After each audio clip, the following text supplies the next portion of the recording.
Hello, everyone. Thank you for joining us on All Things Aviation and Aerospace, another edition. As you know, each week, my main focus for this show is to provide eye-opening insight for the younger generation that can be anyone from middle school all the way up to college postgraduates. Also, my hope is to bridge the generation gap, so to speak, between seasoned aviation professionals and the aspiring young aviators and STEM-focused students who are interested in careers in aviation and aerospace. Today's show offers a unique perspective because we will focus on the importance of establishing Aviation STEM, or what we call Aviation STEM program, program curriculums at the high school level. And there is no better organization, and yes, I'm a little biased about this, but there's no better organization to have that conversation with than the You Can Fly team at the Aircraft Owner and Pilots Association, better known as AOPA, and to some old timers, AOPA, but AOPA. The AOPA You Can Fly initiative is headed up by Elizabeth Tennyson. And with us today are two of her team members. And I'd like to introduce them and then the rest of our guests. So I'll start out with introducing Erik Yates. Erik is the Director of Curriculum Development. He has 25 years in education, and he has a litany of stuff he has done. So we will come back to that and talk with you. Erik, welcome to the program. Thank you, Vince. I'm really happy to be here to talk about our program and talk with our guests today. It's great. I appreciate it. Yeah, very happy to have you. And there with you also is Glenn Ponas. Glenn is the Director of High School Outreach. He has 31 years in education. And so we're looking forward to this being a really insightful and exciting conversation. Glenn, welcome to the show. Thanks so much, Vince. And we appreciate the work that you've done all along for AOPA and your support of the organization, as well as your support of aviation education for the future generations. So thanks. Thank you. It's really great to have you guys. This is quite a comprehensive program. I remember it from basically on a scratch pad to see it come to fruition like this. It's really going to be exciting to be able to talk about. But I think another great aspect of this is being able to add the students' perspective. So one of the participating high school that's part of this initiative, we have one of its staff. He's a technology and education teacher, Mike Dodd. Mike, welcome to the show.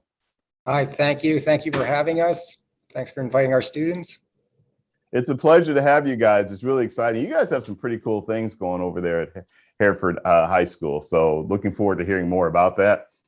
And then, as I mentioned, the two students that we have with us, we have Mikey B and we have Claire W. We just go by their first names because they are in high school. But Mikey, Claire, welcome to All Things Aviation and Aerospace. Thank you for having us. Yeah, thank you. It's truly a pleasure. So I think to get things started off, I'd like to first reintroduce Erik and Glenn and let Erik, I'll start with you. If you could tell us a little bit about you and your background and how you ended up being involved with this initiative at AOPA. Sure. Well, thank you, Vince. Well, like a lot of people, I think I owe my interest in exposure to aviation to family. My father got his private pilot license when I was 5 years old. So I've kind of been in airplanes for almost 50 years now. And that regular flying out for the $100 hamburger, as they say, got me hooked. And when I was in high school, I started flying, started off in sailplanes, and then got my private pilot certificate actually before I got my driver's license. So that's one of my favorite stories, is to tell how my mom had to drive me to a place to get my pilot certificate. I couldn't even drive myself there. But then through college, I picked up a lot of other ratings, flight instructor, multi-engine flight instructor. I worked as a flight instructor and earned my ATP later. And while I was doing that, I thought I would get into the airlines, but the industry wasn't quite right for it back then. So I went to graduate school to be a teacher at night and fell in love with teaching. So I spent about 25 years in public and private schools. My wife's also a teacher, and we had the good fortune to be able to teach overseas in China as well as Dubai. But then I learned about the program here at You Can Fly, the high school initiative, and interviewed for a position to help write the curriculum, and was lucky enough to be asked to come on board. And what better joy is there for a teacher who's a pilot than to blend their two loves together? And that's I'm lucky enough to be able to do this on a daily basis. So I think you're being modest. I think you just showed them your Apollo Lego rocket, and they said, "Okay, you're hired," right? That's it. That was one of the employment tests. Could I build interesting things out of Lego? Yeah. And speaking of teacher, you also do flight instructing, right? I was a have? full-time flight instructor for many years, and then part-time while I was teaching. And now it's one of those things you never let go. Once you get that, you hang on to that certificate. And actually, AOPA has been very helpful for me in that respect, because I've always taken their flight instructor refresher courses. And you know, I do the occasional flight review, instrument proficiency check, you know, check out with people these days. So you're a FERC graduate. Regular, yeah. Glenn, how about you? How did you get involved? And tell us a little bit about your background. Well, I began as a teacher way long ago. So I have 32 years of teaching experience. I started in the Pittsburgh Public Schools, where I was a math teacher for a long time, taught everything from 6th grade social studies up through advanced placement calculus, which is a very odd combination for a math teacher. But in the early 2000s, I was offered a position at our gifted center, and I walked in and they said, "What do you want to teach?" And I said, "What's my curriculum?" They said, "Whatever you want." And I said, "Aviation." And so it started a 20-year long love affair with teaching aviation. Ended up putting a program together there, a 3-semester program that we had over 3,000 students come through the program in the 20 years that I was there, 900 first flights, and my 32nd or 33rd former student that I know of. And this was a middle school program.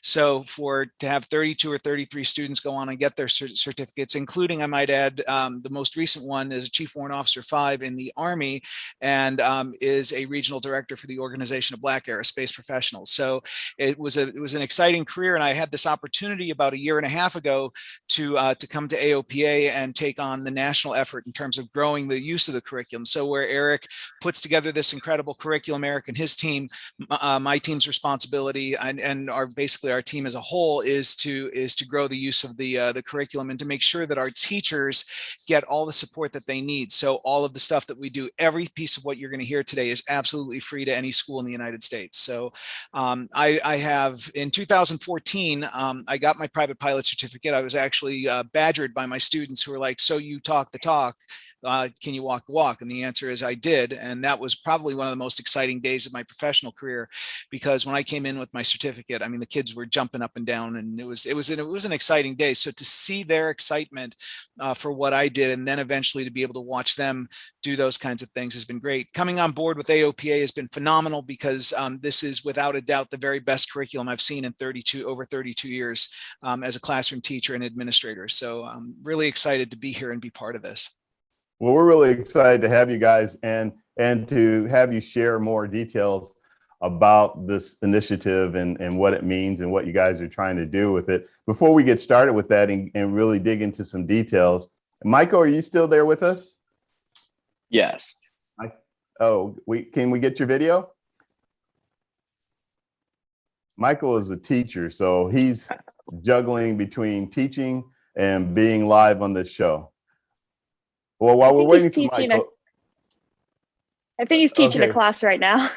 Is he? Okay, fine. Let's go ahead.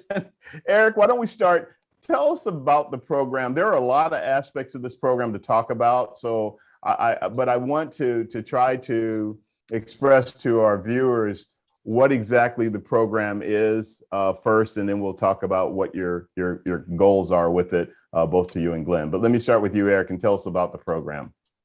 Sure. Well, the program is many things, honestly, which is great. We love the fact that it's comprehensive and flexible. For example, if you look at the entire program, take a step back, you'll find that it works as a 4-year CTE program.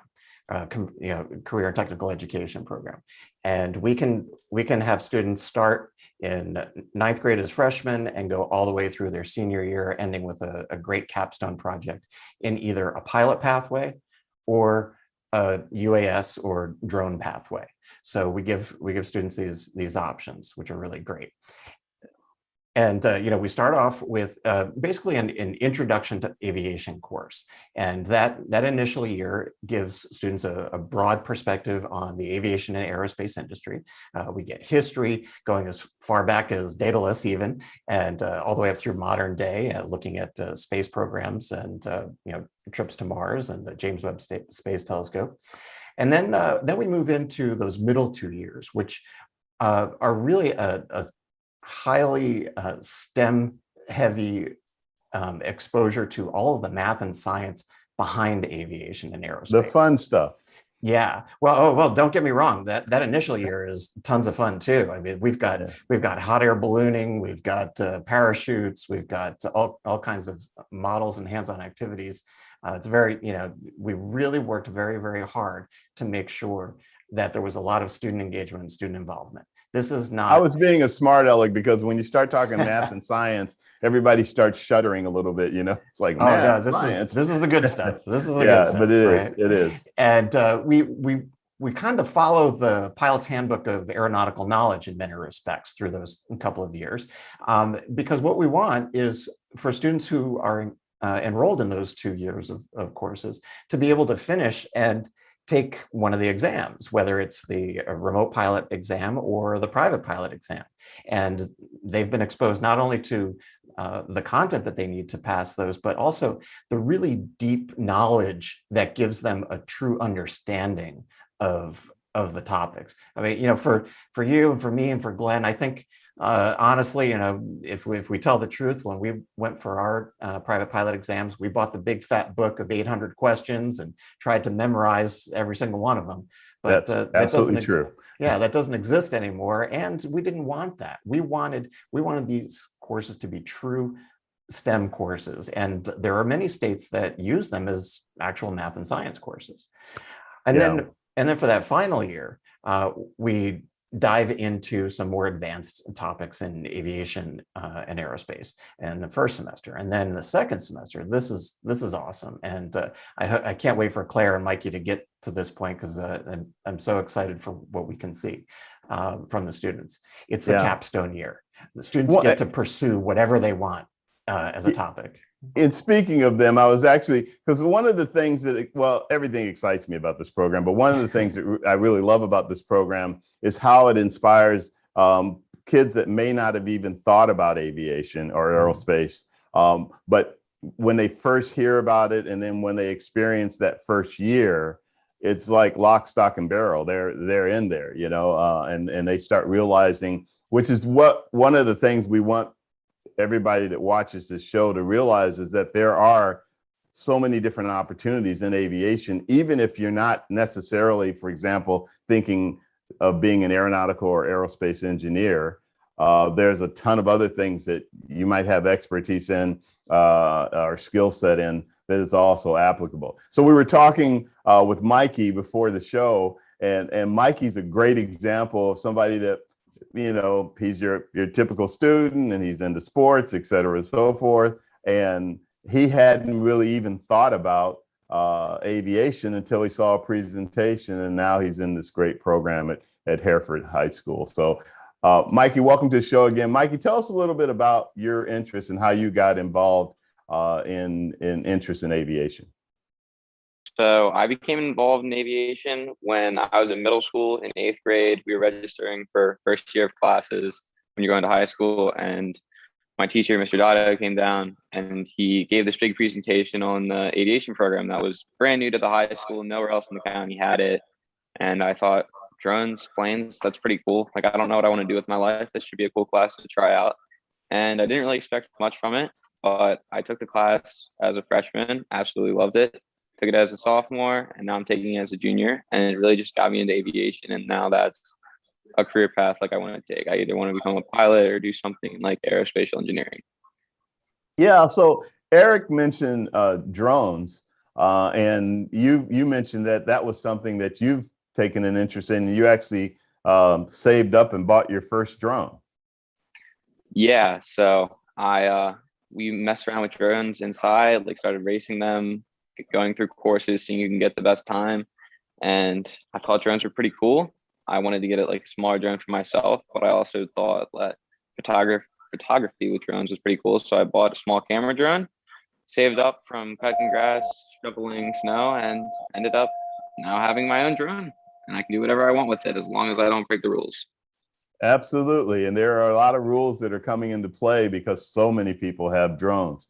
Glenn, you're in charge of the outreach. You're the director of the outreach aspect of this program, but it entails a lot of different things. Can you tell us a little bit more about, from your perspective, about what you do and what the program does? Sure. So from the outreach perspective, the curriculum is the core of what we do at the high school initiative. But our overarching goal is to help schools and school districts build aviation programs.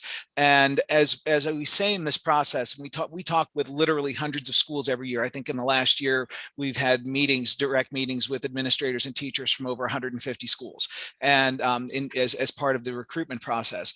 And our primary goal is not to say we have a curriculum, here you go. It's to say, what do you want to do with an aviation program? What are your goals? And we help them build comprehensive plans for long-term success. So we focus on strategic planning with them, and we bring all of the resources that the Aircraft Owners and Pilots Association has to bear on that. So our You Can Fly initiatives, there are 4 initiatives.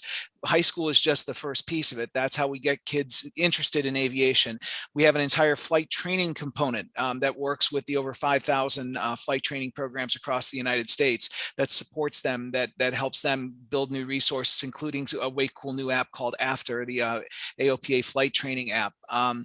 Once students are certificated and they're pilots, we have to get them flying. So we have a program for flying clubs, the idea that we want to support the growth of flying clubs. And in fact, that part of our organization helped create over 160 new flying clubs in the past year and a half.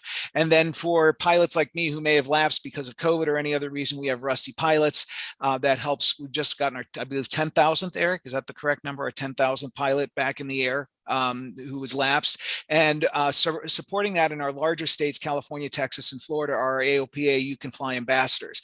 Our primary goal when we work with school districts is to say we have all of these resources, plus the outreach that we have to the general aviation community, to the business aviation community, and we help schools develop those long-term plans for success and help them reach out to the community and essentially begin with a core of an outstanding curriculum that is based on national standards, NGSS, Common Core, Airman certification standards, but that's just the start of it. And then the question becomes, how do we blow the doors off the building, and how do we get kids to the airport, get them in the air, get them career ready, whether they want to become a pilot or an engineer. And engaged. Yeah, absolutely. Yeah, I think that's a really great point that you bring up. And one of the things I'll mention too that a lot of people aren't aware of, AOPA as an example, you guys do have a membership for young people that is a free membership and can get them started with their involvement with aviation from that standpoint, because there's a plethora of information available on the AOPA website beyond just the information about your program itself. So since you were mentioning that, I thought it'd be good to share that with everybody. Absolutely. It's the AOPA Aviators, Alpha Victor, the number 8, Romeo Sierra. Romeo Sierra Aviators, right? And it's free for 13 to 17-year-olds. It's a full student access, including the access to the digital version of AOPA Flight Training Magazine. Yeah, which is really great for students to be able to utilize. I don't want to go too far without introducing Claire again. Claire, good again to have you also as students. I understand from when we were talking to you that you and Mikey actually have grown up not too far from each other. You guys are both Hereford, Maryland residents. But tell us about you, because you have some aviation in your blood. You've got some in your background, which has had a lot of influence on you in terms of your interests in this program. Definitely. Both my dad and my grandfather worked in aviation one way or another. My grandfather helped fix planes during Korea, and my dad was on the IT team for BWI. And so I've always been around like museums and books and things like that. So when Mr. Dotto, our teacher, came to our middle school to talk about the program, I got super excited and interested because I always wanted to learn more, but there's so much that my dad and grandfather can do. So I came in freshman year, and I fell in love with the program, and I've been doing it ever since. And it's just been absolutely amazing. Yeah. What do you think? What do you, you're in 11th grade. You've got a little bit more before you graduate. What do you think you might want to do with from your experience with this program? I definitely want to try and become an aeronautical engineer and possibly work with drones, especially on a larger scale. And if all that falls apart, or if I can't do the math or anything, I can think about becoming a commercial air pilot. So one of those two paths. I'm already looking at schools for engineering and all that. So this is definitely a field I want to go to in the future. Yeah. Let me toss it back to you, Erik, and ask you to, based on what you're hearing from these two students, which I believe you guys are meeting them for the first time, at least one of them.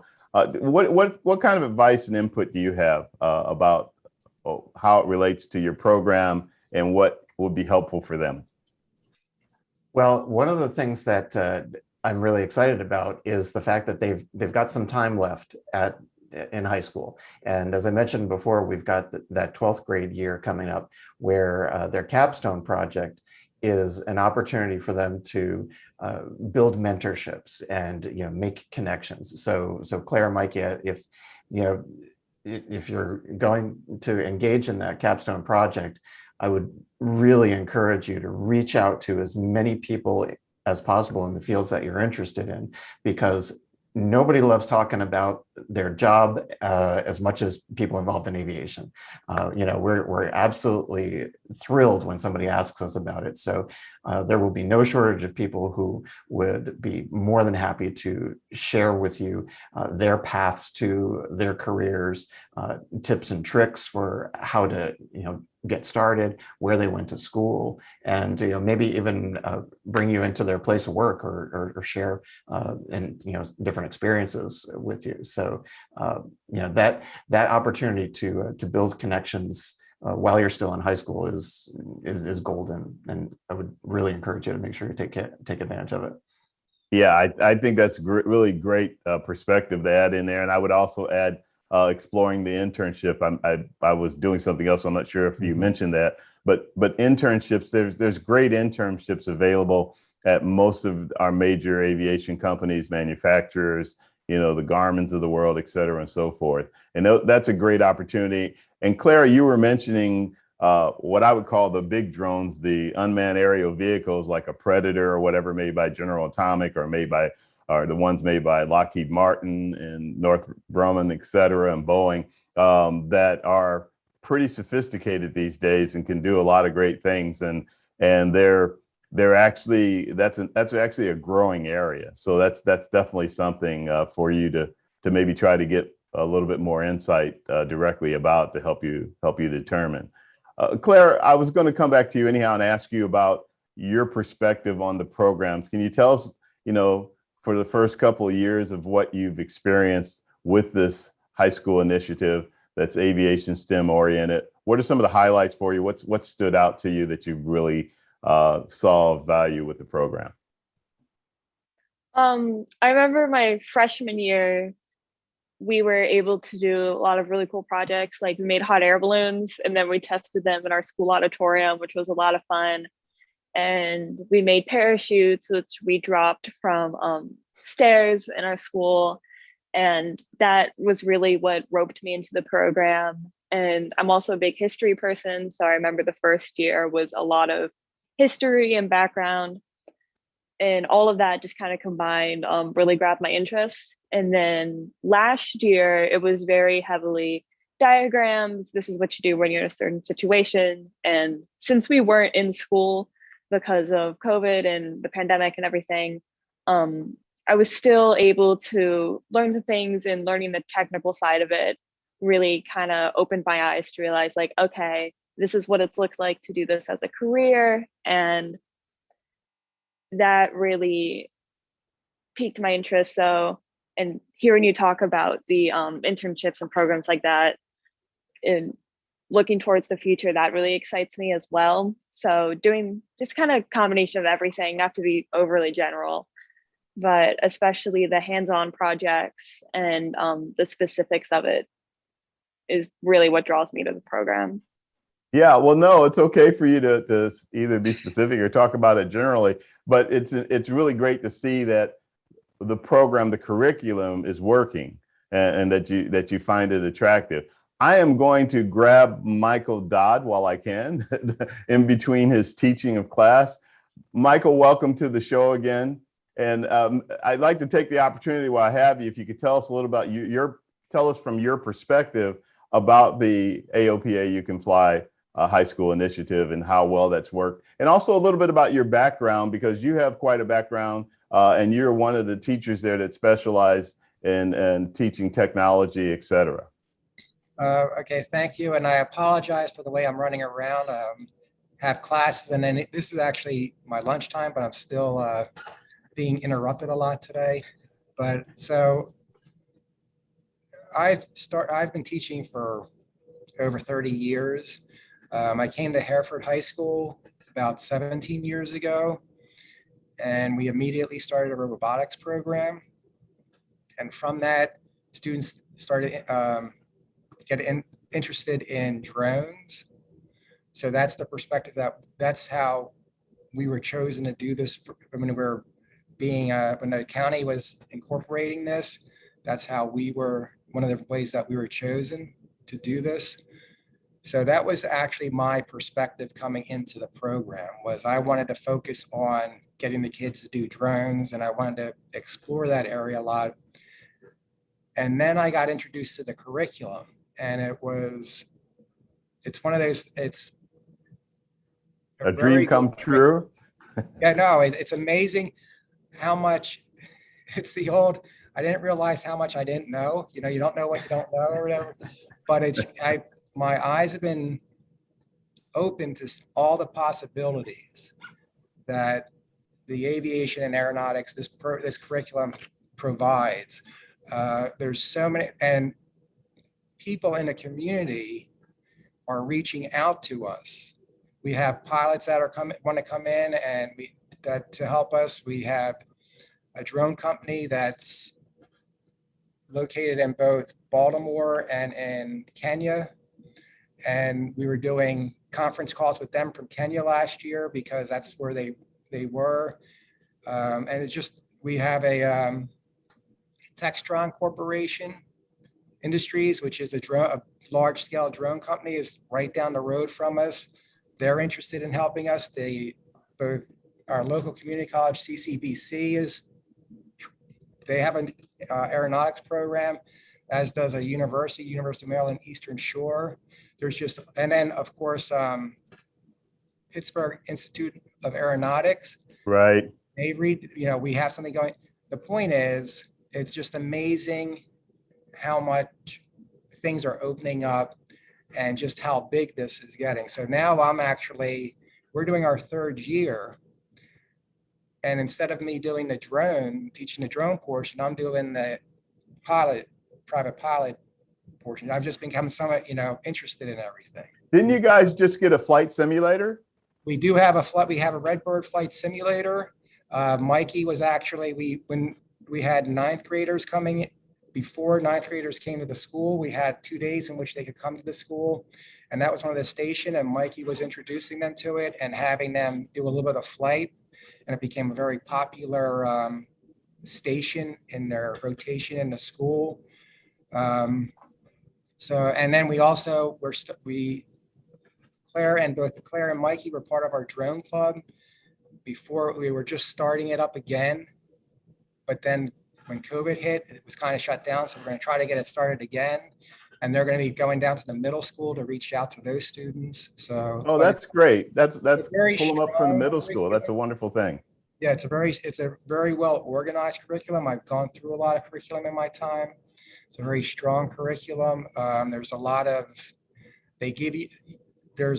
information, and it's well structured.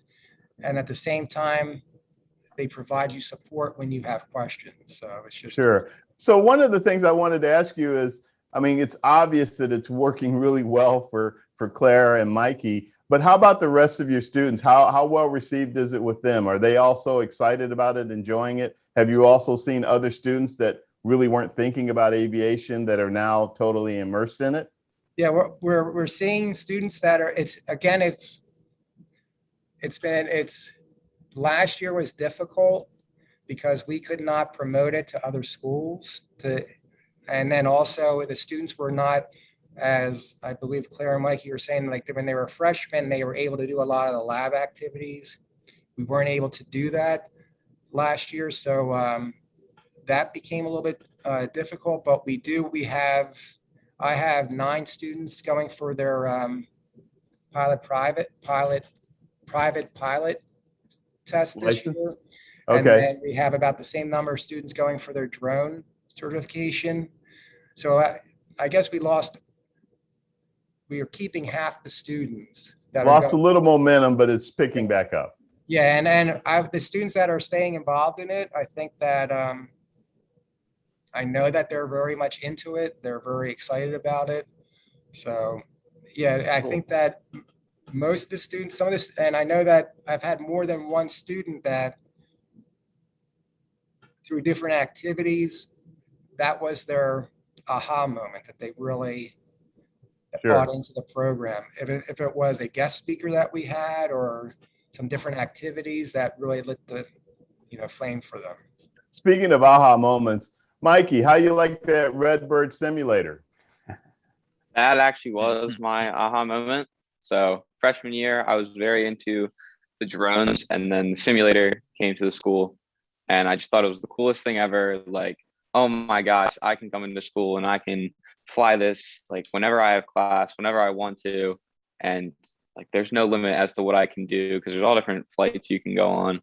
So I think that was definitely that's for now the coolest part of my experience with the program is being able to have access to the flight simulator and being able to use it.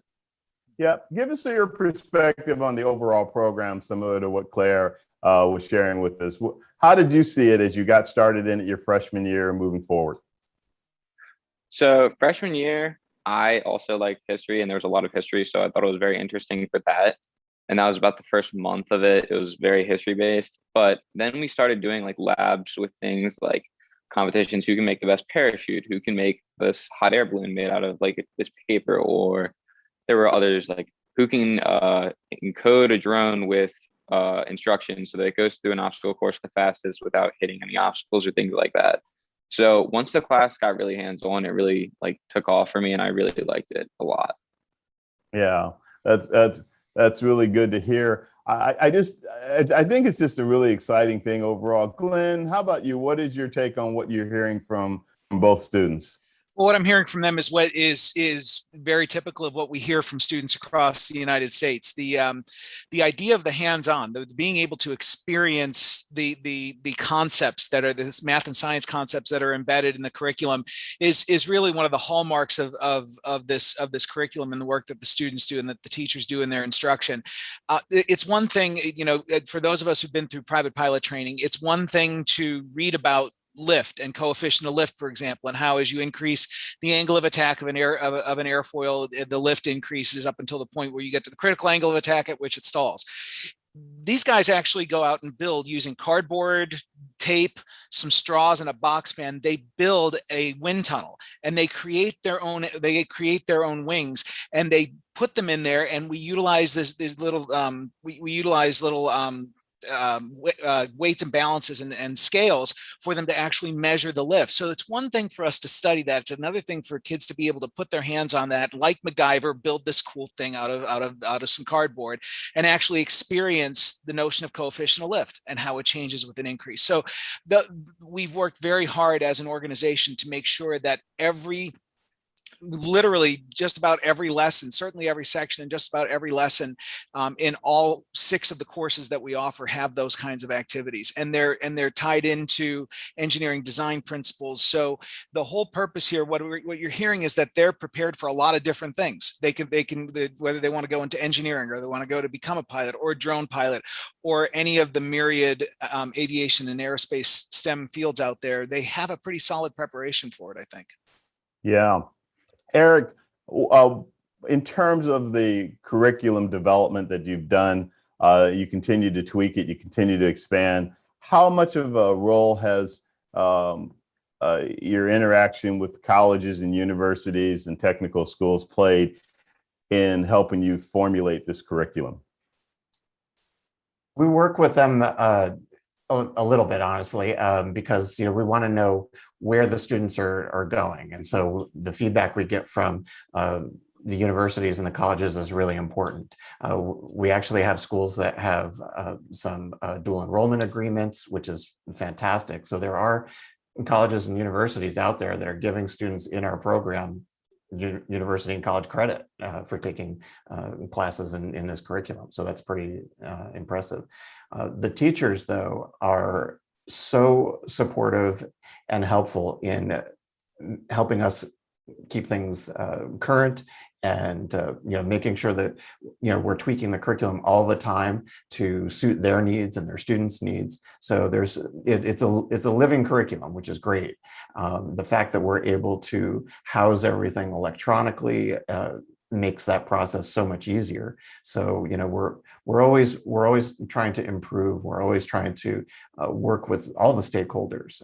We have people in the industry, people, of course, at AOPA, all of our experts in the Pilot Information Center and the publications, and staff at AOPA help out and review our materials and make sure it's the best it can be all the time.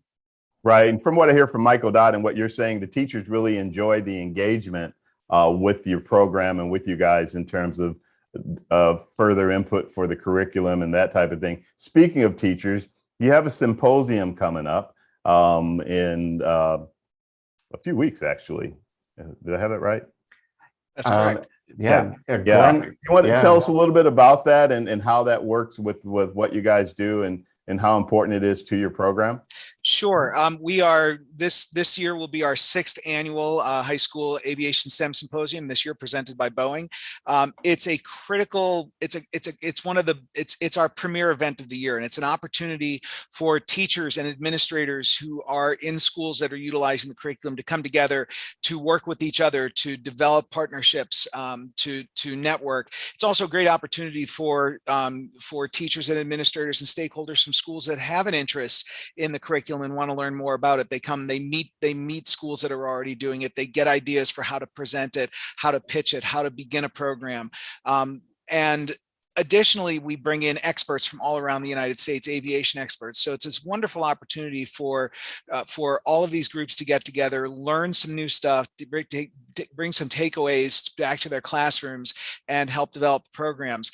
It's interesting because we are, unfortunately, last year we were not able to have an in-person symposium as a result of COVID, and literally this morning we made the difficult decision to have to switch to a virtual symposium for this year as well. We were going to be in Orlando at the Hyatt Regency International at Orlando International Airport, so we will be in a virtual environment. That's the bad news. The good news is that because it's in a virtual environment and because it will be a free symposium at this point, people from all around the United States can join us on the 16th of November, and our registration will be going up shortly online so that they can register, get ready for the symposium. It'll be an exciting combination of some live stuff that we're going to be doing, as well as breakout sessions on some very important topics surrounding, for example, high school students and medical certifications, and how test prep, all sorts of things that play into teachers' decision making as they get ready to launch and continue to use the curriculum. Yeah, Glenn, that is really exciting.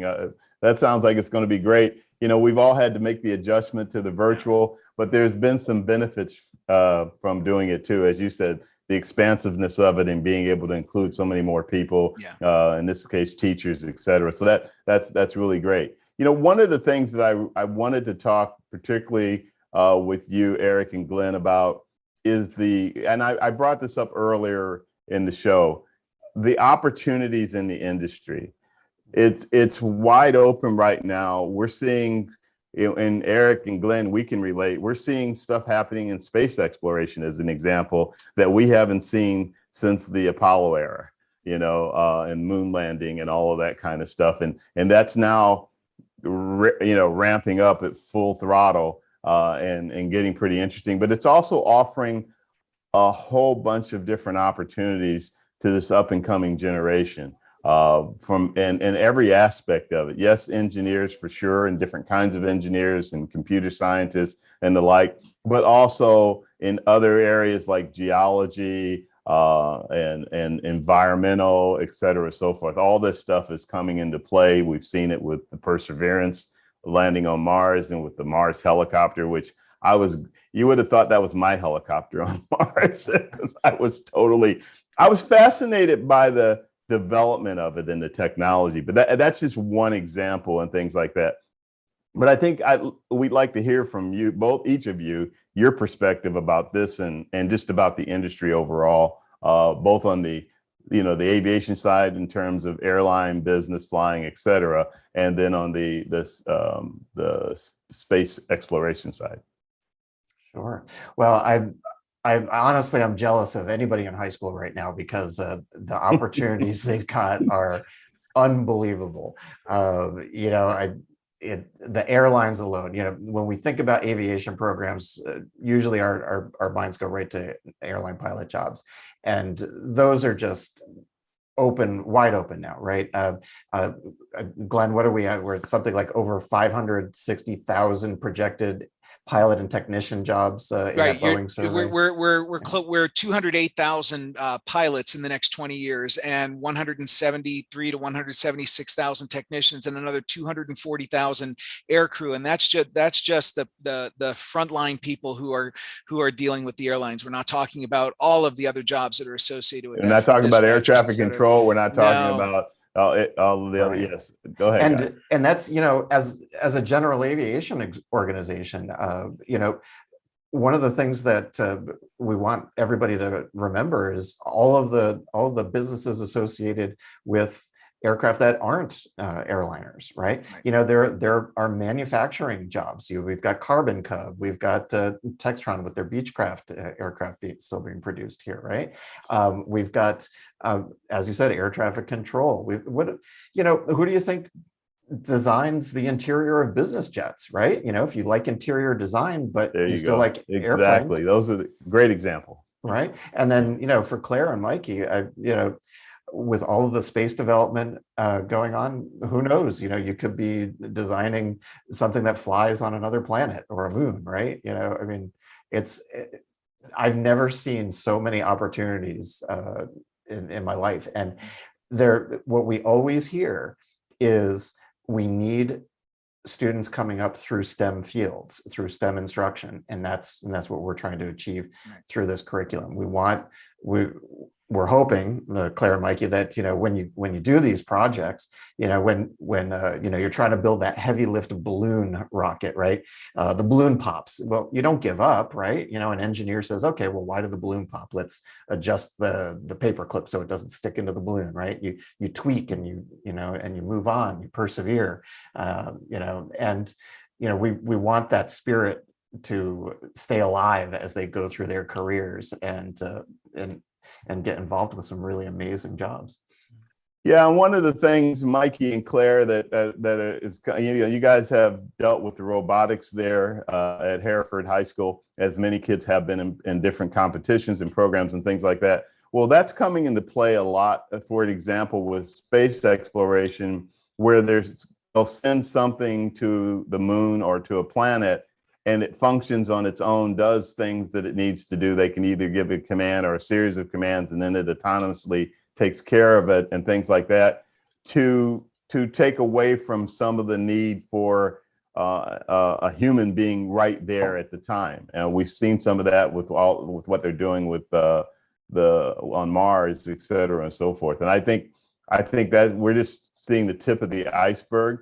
If you look at companies like Blue Origin and Virgin Galactic and SpaceX, et cetera, they all have young engineers and young people with specialized skill sets that are in their 20s, that are figuring things out, like making a rocket land upright, back on the target of a pad after it's launched something out in space. That kind of stuff is this. Well, now I'm geeking out. Glenn, did you want to share anything about your thoughts on that too? I'm absolutely amazed at the breadth, and Erik said it very well. I mean, the breadth of careers that are available.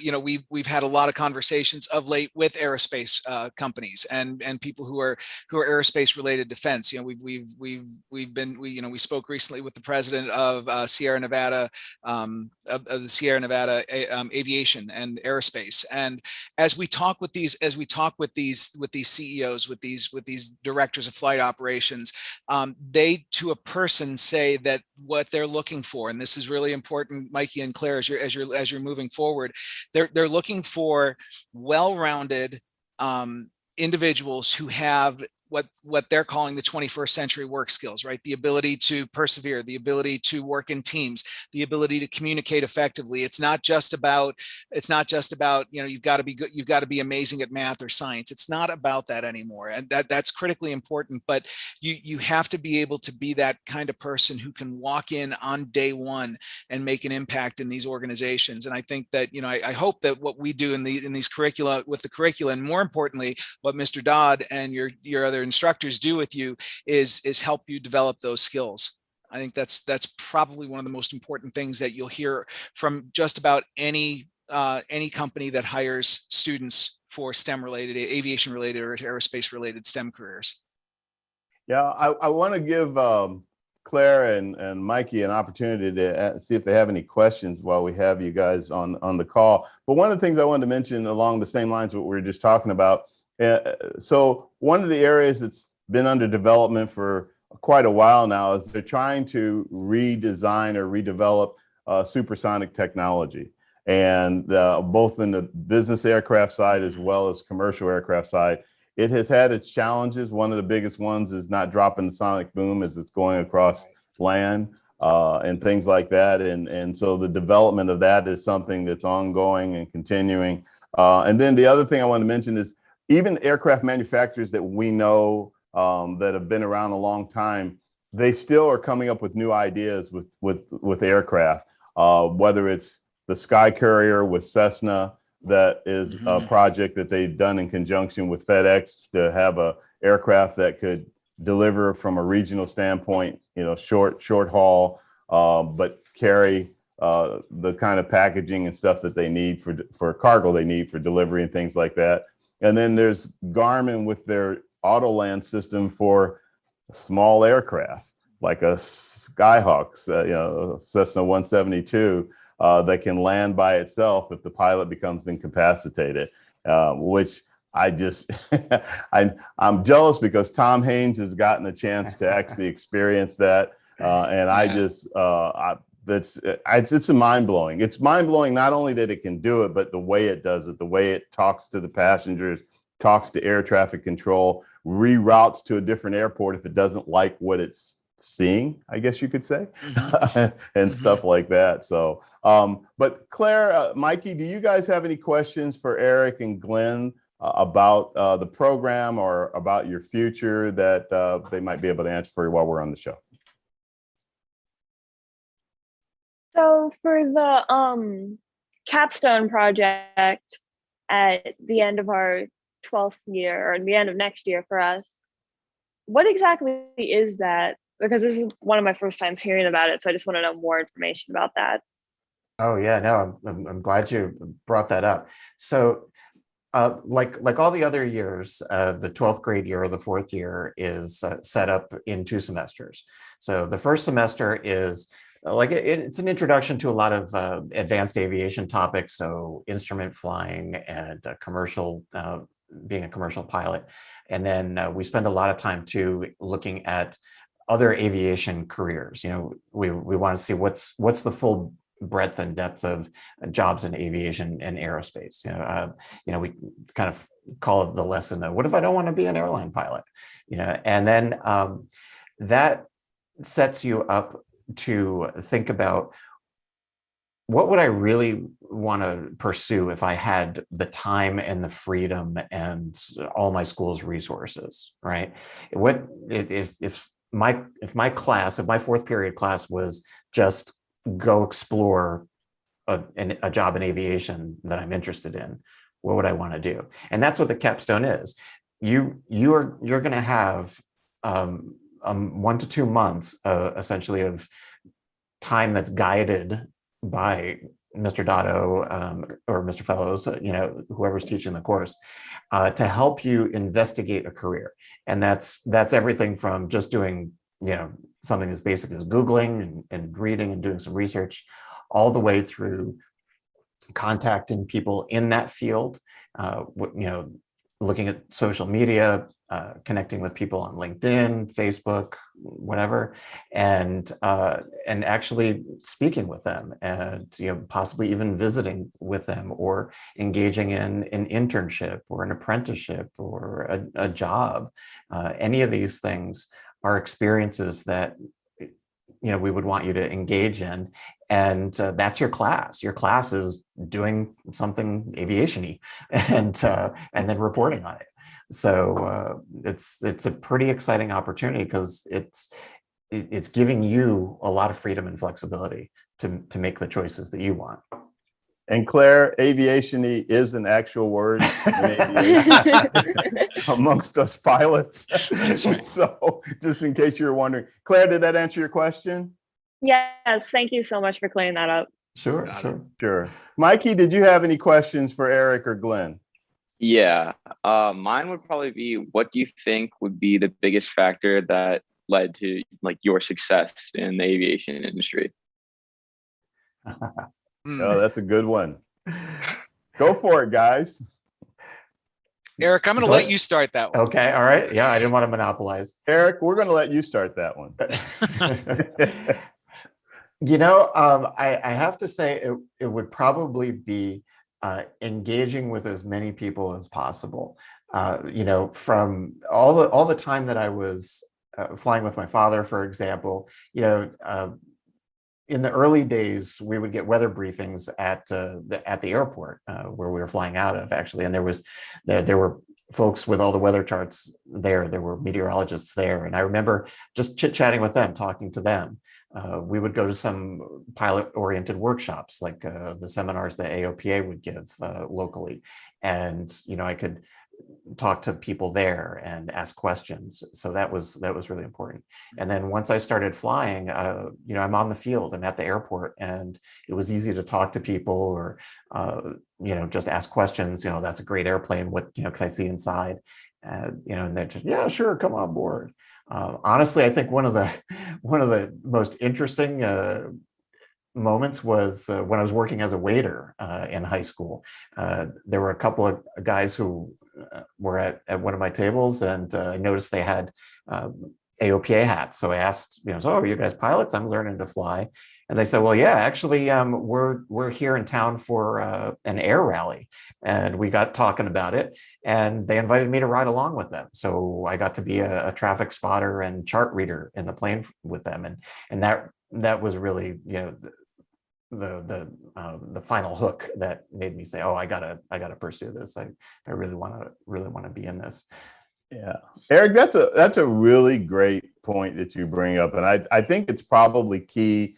Mikey and Claire, that's probably key more than just about anything else you can do, is immerse yourself in, get involved in any way you can with any aspect of the industry, whether it is, going to an event, or if you meet somebody and find out more about it. And Erik and Glenn will tell you, pilots are more than happy to talk to you about everything that they know about the industry. You guys heard us talking before the show, and I almost went off on a tangent, and it's like, we got to get ready for the show, because that's just what we do. Right. But I think there's something else that I'm going to piggy tail on that with, and that's just to say to you, Claire and Mikey, it's really important for you to stay in touch with people that you meet, because you never know where that's going to lead. Yes.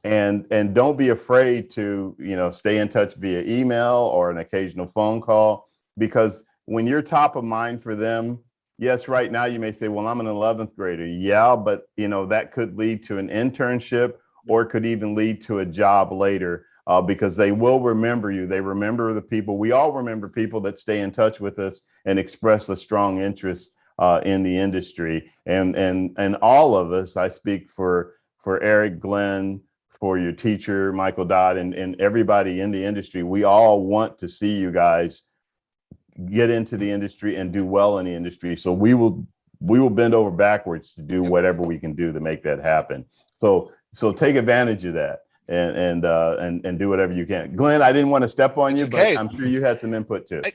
Just to add to that, one of the key things that I learned in this process, because remember, I started teaching aviation with no real background in it other than having been in Civil Air Patrol when I was a kid and, seeing airplanes fly over my house. That was sort of the extent of my knowledge before I started teaching aviation.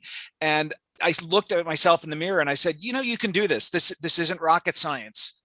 It's flying, right? A lot of people can do this. You can do this. And I had to remind myself of that a number of times. And I don't know how many times during my initial flight training that I was like, oh, this is terrible. I'm not doing, I can't do this. I want to give up.